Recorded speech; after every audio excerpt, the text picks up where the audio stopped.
जय हिंद दोस्तों। आज हम लोग इस वीडियो में क्लास 10th का मोस्ट वीवीआई ऑब्जेक्टिव क्वेश्चन कराने वाले हैं, जो साइंस का वीवीआई ऑब्जेक्टिव क्वेश्चन है।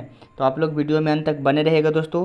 तो हम लोग वीडियो में पहला क्वेश्चन क्या हमारा इस वीडियो का पहला क्वेश्चन है, निम्न में से कौन सा पदार्थ लेंस बनाने के लिए प्रयुक्त नहीं किया जाता है। बताइए दोस्तों, कौन सा है? जल है, कांच है, प्लास्टिक है कि मिट्टी है? बताइए कौन सा ऐसा प्रयुक्त है जो नहीं बनाने में किया जाता है, लेंस बनाने में प्रयुक्त नहीं कर सकते हैं।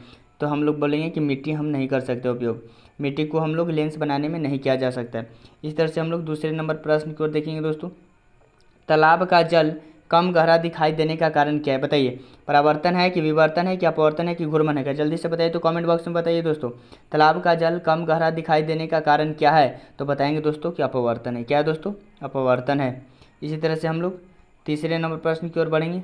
एक गोलीय दर्पण की फोकस दूरी प्लस 20 सेंटीमीटर है, तो गोलीय दर्पण कैसा है? बताइए। प्लस 20 सेंटीमीटर तो कैसा दर्पण है? उत्तल दर्पण है कि अवतल दर्पण है कि समतलोतल है कि इनमें से कोई नहीं? जल्दी से बताइए। तो हम लोग पहले देखेंगे किस में है हमारा प्लस पॉइंट है कि माइनस पॉइंट। तो प्लस पॉइंट, तो प्लस होता है उत्तल में। कौन से में होता है? उत्तल में। ऑप्शन नंबर ए होगा। इसी तरह से हम लोग चौथे नंबर प्रश्न की ओर बढ़ेंगे दोस्तों। उत्तल दर्पण से बना काल्पनिक प्रतिबिंब होता है। उत्तल दर्पण से बना काल्पनिक प्रतिबिंब कैसा होता है? सीधा एवं आवर्धित होता है कि उल्टा एवं आवर्धित होता है कि सीधा एवं हराशित होता है कि इनमें से कोई नहीं होता है? जल्दी से कमेंट बॉक्स में कमेंट करके बताइए दोस्तों क्या होगा। तो हम लोग बताएंगे दोस्तों कि सीधा एवं हराशित होगा। सीधा एवं हराशित ऑप्शन नंबर सी होगा। इस तरह से हम लोग पाँचवें नंबर प्रश्न की ओर बढ़ेंगे दोस्तों। अवतल दर्पण के सामने वस्तु को कहाँ रखा जाए कि ताकि प्रतिबिंब उल्टा वास्तविक एवं समान आकार का बने? ध्रुव पे रखिएगा कि अनंत पे रखेंगे कि वक्रता केंद्र पे कि फोकस पे? जल्दी से बताइए कमेंट बॉक्स में कहाँ पे रखेंगे कि वास्तविक और समान आकार बनेगा वस्तु का। तो प्रतिबिंब उल्टा होगा, तो हम लोग बताएंगे दोस्तों वक्रता के केंद्र पर। वक्रता केंद्र पर रखेंगे तो हमारा वास्तविक और समान आकार का बनेगा। इस तरह से हम लोग छठे नंबर प्रश्न की ओर चलेंगे दोस्तों। निम्नलिखित में किस माध्यम में प्रकाश की चाल सबसे अधिक है? निम्नलिखित में किस माध्यम में प्रकाश की चाल सबसे अधिक है? कांच में है कि पानी में है कि लोहा में है कि निर्वात में? जल्दी से कमेंट बॉक्स में बताइए किस में है जो प्रकाश की चाल सबसे अधिक होगा। तो बताएंगे कि निर्वात में सबसे ज़्यादा होता है प्रकाश की चाल। इस तरह से हम लोग सातवें नंबर प्रश्न की ओर बढ़ेंगे दोस्तों। दर्पण के सामने किसी भी दूरी पर स्थित वस्तु का प्रतिबिंब सीधा प्रतीत होता है, तो कौन सा दर्पण होता है? केवल समतल होता है कि केवल अवतल होता है कि केवल उत्तल होता है कि समतल तथा उत्तल दोनों होता है? जल्दी से बताइए कमेंट बॉक्स में कौन सा होगा जो सीधा प्रतीत होगा, प्रतिबिंब सीधा प्रतीत होता है? तो बताएंगे समतल तथा उत्तल दोनों होगा। ऑप्शन नंबर डी होगा। इस तरह से हम लोग आठवें नंबर प्रश्न की ओर बढ़ेंगे दोस्तों। आठवें नंबर प्रश्न क्या हमारे निम्नलिखित में किस लेंस को अभिसारी लेंस कहते हैं? बताइए किस लेंस को अभिसारी लेंस कहते हैं? उत्तल लेंस को कहते हैं कि अवतल लेंस को? कि अवतल एवं उत्तल दोनों को कि बाइफोकल लेंस को? किसको कहते हैं अभिसारी लेंस? तो बताएंगे दोस्तों कि अभिसारी लेंस कहते हैं उत्तल लेंस को। किसको कहते हैं? उत्तल लेंस को। ऑप्शन नंबर ए होगा।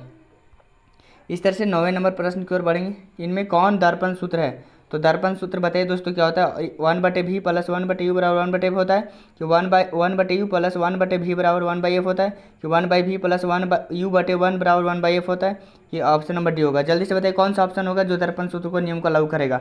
तो बताएंगे 1/v प्लस 1/u होता है, तो 1/v प्लस 1/u बराबर 1/f। ऑप्शन नंबर ए होगा। इस तरह से हम लोग 10वें नंबर प्रश्न की ओर चलेंगे दोस्तों। प्रकाश गमन करता है, प्रकाश किस रेखा में गमन करता है? सीधी रेखा में कि तिरछी रेखा में कि टेढ़ी मेढ़ी रेखा में कि इनमें से कोई नहीं? तो बताएंगे कि प्रकाश सीधी रेखा में गमन करती है। ऑप्शन नंबर ए होगा। इस तरह से हम लोग 11 नंबर प्रश्न की ओर बढ़ेंगे दोस्तों।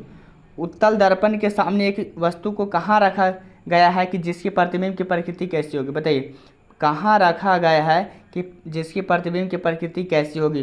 तो बताइए दोस्तों काल्पनिक होगा, वास्तविक होगा, वास्तविक काल्पनिक होगा कि इनमें से कोई नहीं? तो बताएंगे हम लोग कि काल्पनिक होगा। क्या होगा दोस्तों? ऑप्शन नंबर ए होगा, काल्पनिक होगा। इसी तरह से 12 नंबर प्रश्न की ओर देखेंगे हम लोग। लेंस में कितने फोकस होते हैं? लेंस में कितने फोकस होते हैं दोस्तों? जल्दी से बताइए। 2 होता है कि 3 होता है कि 1 होता है कि 2 या 3 होता है? जल्दी से कमेंट बॉक्स में बताइए लेंस में कितने फोकस होते हैं? तो बताएंगे कि लेंस में 2 फोकस होते हैं। ऑप्शन नंबर ए होगा। इस तरह से हम लोग 13 नंबर प्रश्न की ओर बढ़ेंगे दोस्तों। लेंस की क्षमता का ऐसे मात्रक होता है, तो लेंस की क्षमता का ऐसे मात्रक क्या होता है? डायोप्टर होता है। क्या होता है दोस्तों? डायोप्टर। ऑप्शन नंबर ए ही होगा। इस तरह से हम लोग 14 नंबर प्रश्न की ओर बढ़ेंगे दोस्तों।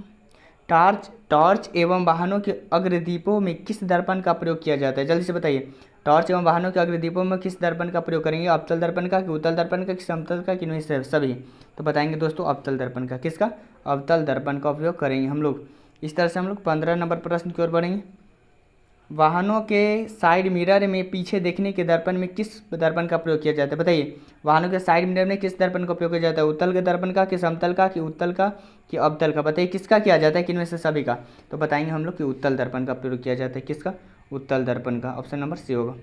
इस तरह से हम लोग 16 नंबर प्रश्न की ओर बढ़ेंगे दोस्तों। निम्नलिखित में कौन उत्तल दर्पण की फोकस दूरी जिसकी बकरता है त्रिज्या 32 सेंटीमीटर हो, कौन होगा? बताइए जल्दी से, इसको कमेंट बॉक्स में बताइए। आप लोग का सूत्र है F = R/2। फोकस दूरी बकरता है त्रिज्या क्या आदि होती है? बताइए क्या होगा? 8 सेंटीमीटर होगा, कि -8 सेंटीमीटर, कि 16 सेंटीमीटर, कि -16 सेंटीमीटर? तो बकरता है त्रिज्या 32 से 32 का आधा क्या होता है? 16। और दर्पण कैसा है ये देखेंगे, दर्पण है उत्तल, तो उत्तल है तो प्लस पॉइंट होगा, +16 सेंटीमीटर। ऑप्शन नंबर सी होगा। इस तरह से हम लोग 17 नंबर प्रश्न की ओर बढ़ेंगे। किस लेंस द्वारा उत्पन्न आवर्धन का ऐसा मात्रक होता है? बताइए, मीटर होता है, कि सेंटीमीटर होता है, कि मिलीमीटर होता है, कि मात्रक विहीन होता है? आवर्धन का ऐसे मात्रक क्या होता है? मात्रक विहीन होगा। ऑप्शन नंबर डी होगा। इसी तरह से हम लोग 18 नंबर प्रश्न की ओर बढ़ेंगे। एक प्रयोग में अवतल दर्पण द्वारा किसी बिंब का प्रतिबिंब एक पर्दे पर प्राप्त किया जाता है। दर्पण की फोकस दूरी को निर्धारित करने के लिए प्रयोक्ता को मापने की जरूरत है। किसमें मापेंगे? दर्पण तथा पर्दा के बीच की दूरी को, कि दर्पण तथा बिंब के बीच की दूरी को, कि दोनों की? इनमें से कोई नहीं। जल्दी से बताइए, कमेंट बॉक्स में कमेंट करके बताइए दोस्तों 18 का आंसर क्या होगा? तो बताएंगे दोनों, ए और बी दोनों। इसी तरह से हम लोग 19 नंबर प्रश्न की ओर बढ़ेंगे दोस्तों।